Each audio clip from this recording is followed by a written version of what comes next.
aqui estou eu mais uma vez de novo, plena e linda, não sei, mas plena eu tô, né? Vamos lá. Vamos falar sobre os imigrantes, tá bom? E sobre a vida nas aldeias e nas cidades, tá? Falando sobre os imigrantes, eu vou falar de uma maneira bem sucinta, tá? Por ser o conteúdo que a gente sempre fala dos imigrantes, tá bom? E por fim falaremos sobre a cultura de cada povo e as tradições. Então vai ser uma sequência, tá? E depois falaremos sobre a vida nas aldeias e nas cidades. Beleza, gente? Então, nós sabemos que os imigrantes são pessoas que saem de outro país, certo? Do seu país de origem e vão para outro país com que sentido? Com a vontade de mudar de vida, de melhorar as suas condições de vida, tá bom? E os imigrantes começaram a vir para o Brasil depois de quê? Depois de os escravos receberem a carta de alforria, certo? Que é a libertação dos escravos. Eles perceberam que precisavam de pessoas trabalhando para eles nas plantações. Então começaram a fazer, guarda, presta atenção, tá? Começaram a fazer propostas para os imigrantes, pessoas que vieram de outros estados, né, de outros países, na verdade, para trabalhar nas plantações de café. E vieram imigrantes de várias partes do mundo, tá? Vieram os imigrantes da Alemanha, vieram os alemães, espanhóis, italianos, poloneses, ucranianos, sírios, libaneses, japoneses e vários outros que se estabeleceram aqui, tá bom? Tanto é que na página 22 e 23 ele fala dos alemães, dos italianos, dos poloneses e ucranianos, dos espanhóis, dos sírios, libaneses e dos japoneses. Então, os imigrantes vieram para cá já com esse intuito de trabalhar, tá? E eles começaram a construir as colônias. O que são colônias? Quando os portugueses colonizaram o Brasil, eles queriam povoar, certo? Então, quando os imigrantes vieram para cá, eles montaram suas colônias, eles começaram a povoar o território brasileiro, tá? E nós sabemos, gente, que cada povo aqui tem uma tradição, tem uma cultura diferente. Tanto é que eu já até citei o exemplo da questão da descendência. Nós devemos sim ter descendências de pessoas que vieram dos portugueses. Enfim, nós temos descendência de algum imigrante, tá? Se a gente olhar lá no nosso tataravô, da nossa árvore genealógica, que é enorme, vocês podem ter certeza que nós temos alguma descendência, né, de algum outro país. Tanto é que a Júlia falou pra gente naquele dia que ela tinha descendência da Itália, se não me engano, de italianos, certo? Lá, mas era aquele parente bem mais antigo, mas faz parte da sua história, faz parte da sua família, tá bom? Então, se vocês pesquisarem a fundo, perguntarem para os seus bisavós, para os seus tataravós de onde eles vieram, eles vão falar dos pais dele, da origem dos pais deles e assim por diante. E independente do que for, por favor, vai lavar as mãos. E independente do que for, você tem uma descendência dessa pessoa com essa origem, tá bom? Então, cada um deles que vieram para cá tinha a sua história, tinha o seu modo de viver, tinha os seus alimentos, tinha a sua maneira de agir. Então, quando eles vieram para cá, por isso que aconteceu essa variedade enorme nas culturas aqui dentro do Brasil, tá? Tanto é que em São Paulo tem uma avenida que é somente dos japoneses, certo? Dos chineses, se não me engano, que eles fazem alimento, lá só tem alimentação típica, eles fazem comemorações típicas, eventos típicos daquele local, tá? Para quê? Para não deixar a cultura e não desvalorizar o que eles tinham, né, como princípios de onde eles vieram, tá bom? Então, cada um tem a sua contribuição para a história do nosso país, tá? Tanto é que eu já falei para vocês a questão da miscigenação. O que é a miscigenação? É a mistura dos povos, tá bom? E o que é essa mistura dos povos, gente? Vamos supor, quando antigamente um africano se relacionava com um português se relacionava com um indígena se relacionava com um africano, e os seus filhos, né, a sua continuação, a sua geração ia se misturando os povos, tá bom?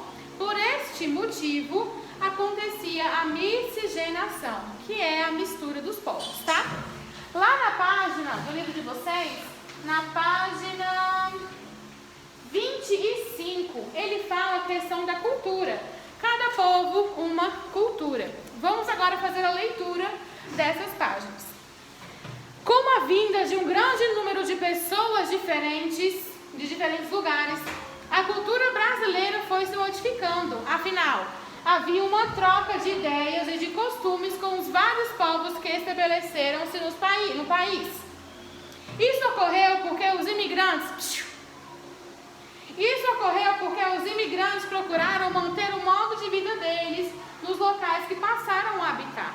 Assim, os brasileiros entraram em contato com outras formas de preparar alimentos, construir e festejar. Então, por mais que os imigrantes tivessem vindo para o nosso país, eles queriam manter as suas tradições, com alimentos, com construções, com maneiras de falar, modo de se vestir, tá bom? A arquitetura. Uma marca da presença de diferentes imigrantes no Brasil está registrada na construção de casas. Construções feitas por outros povos existem em várias cidades do país ainda na atualidade. Essa primeira casa é lá em Santa Catarina, tá? E essa técnica de construção são dos alemães, tá bom? Essa primeira casa é cheia de tijolinhos aqui. A casa ao lado é no Rio Grande do Sul e é uma arquitetura italiana, tá? Os italianos costumavam construir dessa maneira. Aqui embaixo, nos poloneses, atualmente, normalmente tinha varanda nas casas, tá?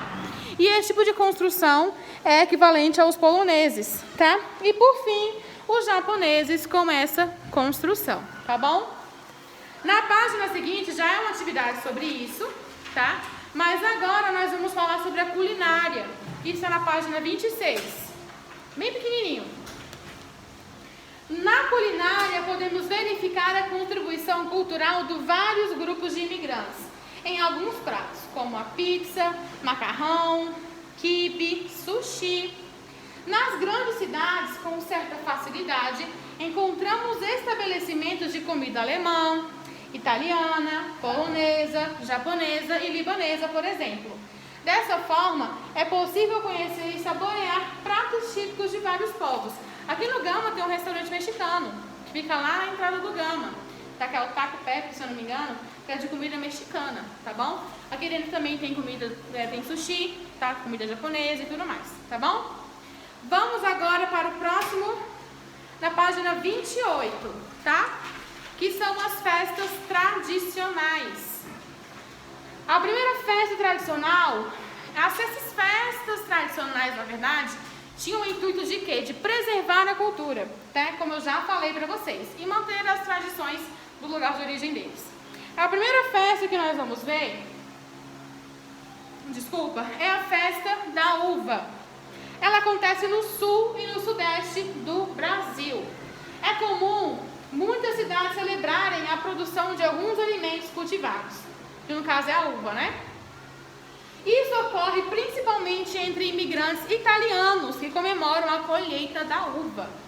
Essa fruta é muito utilizada no preparo de doces, geleias, sucos e vinhos, sendo o grande destaque da Festa da Uva de Caxias do Sul, comemorada desde 1931. Então são muitos anos que eles sempre comemoram essas festas como uma tradição, tá bom? Na festa, que ocorre a cada 2 anos, há desfiles, shows musicais, amassamento de uva com os pés, degustação de vinhos e comidas típicas italianas, entre outras tradições. Esse amassamento de uva com os pés é uma maneira que lá na Itália eles utilizam para amassar a uva, tá? De verdade mesmo. Claro, eles limpam os pés, higienizam tudo bonitinho para poder de fato estar esmagando as uvas com os pés. Tanto é que vem com a música que você fala pisando na uva, amassando a uva. Desse jeito, gente, isso é verdade mesmo. Eu já vi muitos vídeos, muitas coisas que mostram isso. É interessante, né? Questão cultural mesmo. Tia, mas tem uma novela que também tem esse negócio de amassar a uva. Sim, eu sei. Eu não sei o nome da novela, mas eu assisti. Até passou na Globo, né? Pode falar, Bia. Esse ano, esqueci Não, antes de entrar, eles têm todo um processo que fazem antes de entrar. Não é, deixa eu tirar meu tênis cheio de suor e vou lá pisar. Não. Tem todo um processo que eles fazem. Você quer falar? Não? Vamos lá. Festival da Primavera. No Japão, a chegada da primavera é celebrada com festa, pois é o período em que o frio dá lugar a flores. Aqui no Brasil, comunidades japonesas comemoram essa época do ano com danças típicas e a culinária oriental. Isso daqui é lá em Curitiba, tá bom, gente? Mas é com um grupo japonês que está apresentando. Próxima página. Festa alemã. Existem festas de tradição alemã em várias partes do país. Porém, a mais conhecida acontece em Blumenau, no estado de Santa Catarina. Essa festa foi inspirada no festival que ocorre em outubro, na cidade de Munique, Alemanha, há mais de 200 anos. Na festa de Blumenau ocorrem desfiles de grupos folclóricos, danças tradicionais alemãs e preparo de gastronomia típica. Tá bom, gente? Então, por todo o Brasil existem essas festas, tá? Com o intuito de quê? De preservar a sua cultura. Com isso, finalizamos o conteúdo de história do livro Conquista. Vocês têm alguma dúvida? Não. Agora nós vamos para o livro Viver Valores, que tem um texto, né? Que é uma conversa entre duas mulheres dentro de um metrô, que tem como título: é índio ou não é índio? Nas aulas anteriores estávamos falando sobre os indígenas, né, a herança indígena e tudo mais. E nesse texto eu vou ler para vocês um debate, né? Uma conversa entre duas mulheres tentando adivinhar se aquele homem no metrô era índio ou não. Quem tem o livro, página 187, acompanha a leitura, por favor, tá bom? Vamos lá. Certa feita, acho que é sexta-feira, não? Não sei.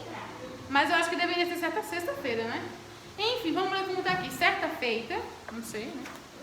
Tomei o metrô rumo à Praça da Sé. Tomei é quando você entra no metrô.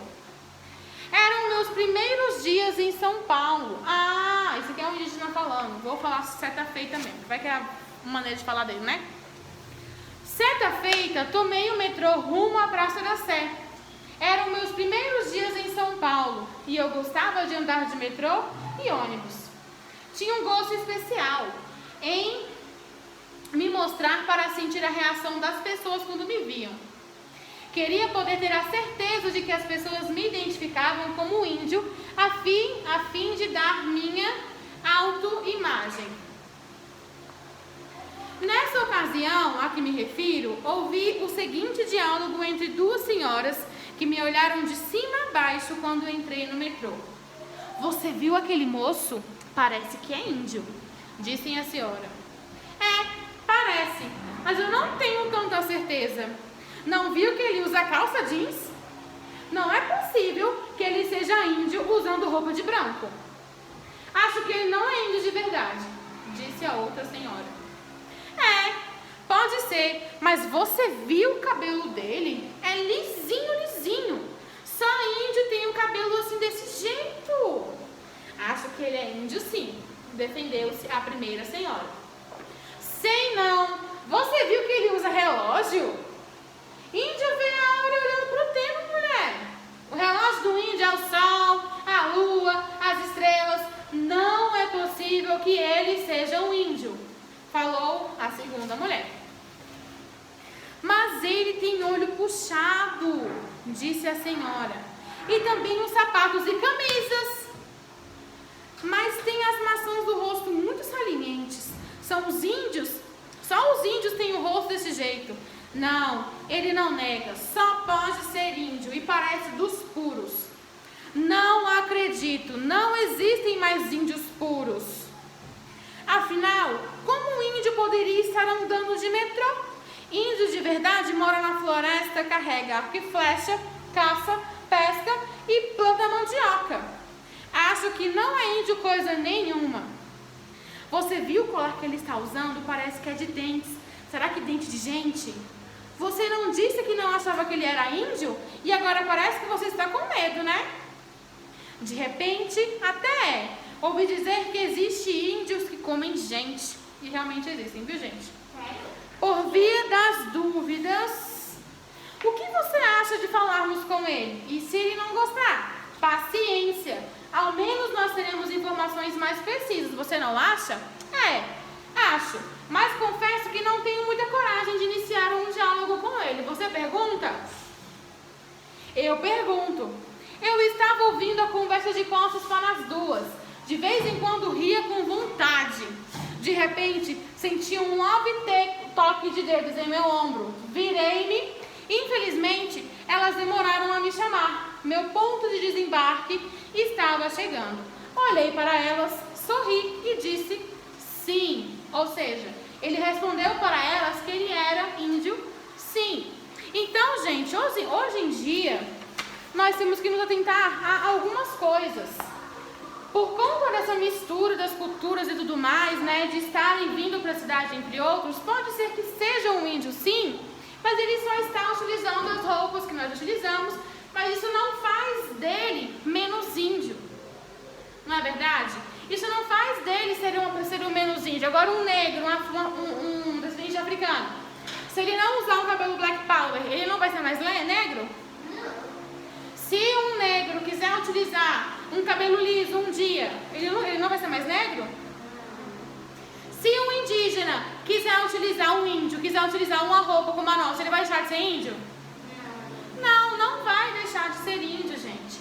Então não é a roupa, não é o cabelo, não é maquiagem, não é a maneira de falar, não é o que a pessoa está levando na bolsa, entre outros, que vai definir de onde ele é, tá bom? Mas sim a questão dos costumes, das tradições, da cultura, do que eles de fato fazem, vão definir o que ele é. Se ele é indígena, se ele é africano, se ele é português, libanês, na verdade não é ibanês não, tá, gente? Libanês, polonês e assim por diante, tá bom, gente? Alguma dúvida com relação a isso? Não. Isso aqui não é um conteúdo, é mais um textinho para vocês responderem com relação, né, ao que nós vimos aqui, tá? Só que na página 189 tem um textinho que diz bem assim: ser indígena hoje em dia não é apenas viver com um penacho de cabeça, cantando músicas indígenas, plantando e caçando. A vida dos indígenas mudou bastante desde a colonização até os dias atuais. Os indígenas ganharam as cidades, as escolas e as universidades, buscando a melhora de suas tribos, trazendo progresso para a sua comunidade, sem deixar que ela perca sua identidade cultural. Indígena é, antes de tudo, brasileiro e tem direitos e deveres como todos nós. Beleza, gente? Entendido? Então tá bom, tá? Então eu vou colocar atividades específicas de cada um dos livros, tá? Para vocês estarem fazendo. História foi finalizado. Geografia também, não foi, gente? Geografia também. Matemática também finalizamos, tá? Falta o quê? Ciências, que na próxima aula vamos finalizar. E português, que na próxima aula também vamos finalizar. Beleza? Um grande beijo para vocês e até a nossa próxima aula.